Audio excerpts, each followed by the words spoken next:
Jésus, l'enfant, Dieu et lumière du monde. Jésus-Christ au milieu de la crèche, l'enfant, il représente le Messie attendu, la lumière du monde. Ce choix était vraiment étonnant. Il a choisi la fatigue au lieu de la confort. Il a choisi la pauvreté au lieu de la richesse. Et il a choisi les tables au lieu d'être engendré dans des palais et des châteaux. Et il a choisi aussi une famille très pauvre. Ces choix nous aident à prendre aussi notre choix dans la vie. Jésus est le grand don pour l'humanité. Donc, il est venu dans le monde pour nous sauver et pour nous donner la vie éternelle. Marie, la mère aimante et obéissante. Marie a été choisie pour son humilité et pour son foi ferme.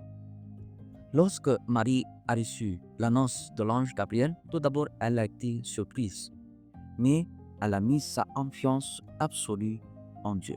Marie représente l'acceptance de la volonté divine, même si elle est déroutante.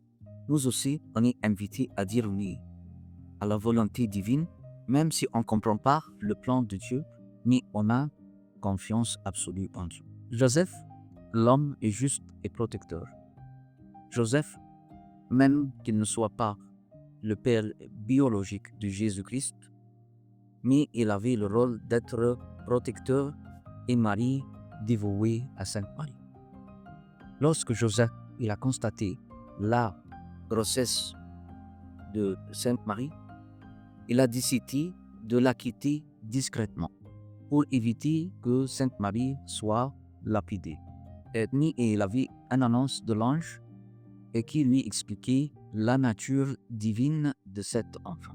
Joseph incarne la justice, la sagesse et la fidélité envers sa famille et envers Dieu. Sa décision de rester avec Marie, malgré son incompréhension, donne un message d'engagement et de foi ferme vers Dieu et vers sa famille. Les bergers témoignent de la bonne nouvelle. Les bergers, malgré qu'ils étaient des hommes pauvres et des hommes simples aussi, ils étaient les premiers à savoir les bonnes nouvelles. Les anges leur annoncent l'incarnation de Jésus-Christ. Immédiatement, ils s'étaient remis à la crèche. Cette invitation-là de l'ange, il représente que Dieu, il invite tout le monde. Il a commencé avec les marginalisés et les exclus pour dire que je suis venu dans le monde pour tout le monde, soit pauvre ou soit riche. Leur acceptation d'aller à la crèche représente une foi et aussi la joie de la maternité. Les bergers nous rappellent que l'invitation de Dieu est pour tout le monde sans distinction. Les rois mages, ce sont les rechercheurs de la vérité. Ce sont des rois qui étaient venus de l'Orient, suite à une étoile qui les guide et qui l'emmène jusqu'à la crèche de Jésus-Christ, l'enfant. Suite à quoi ils présentent leur trésor, l'or pour la royauté de Dieu, de Jésus-Christ, l'encens pour la sacerdoce de Jésus-Christ et le myrrhe pour la souffrance future de Jésus-Christ. Les mages, ils ont passé tout leur chemin et tout leur temps pour chercher et pour savoir la vérité. Les bergers et les rois mages, ressemblance et diversité. Tout d'abord, les bergers, ils étaient des hommes très pauvres et humbles, tandis que les rois mages, ils étaient des rois très riches.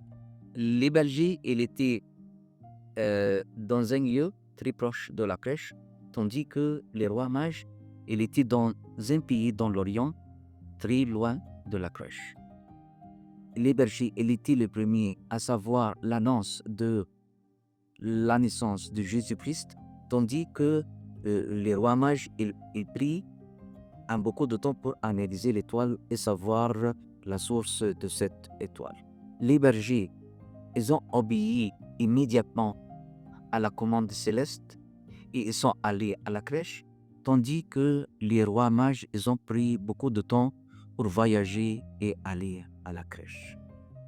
Aussi bien que les bergers, ils ont exprimé leur joie par louer et glorifier Dieu, et les rois mages, ils ont exprimé leur joie par leur offrande à Jésus-Christ, l'or, l'encens et la myrrhe.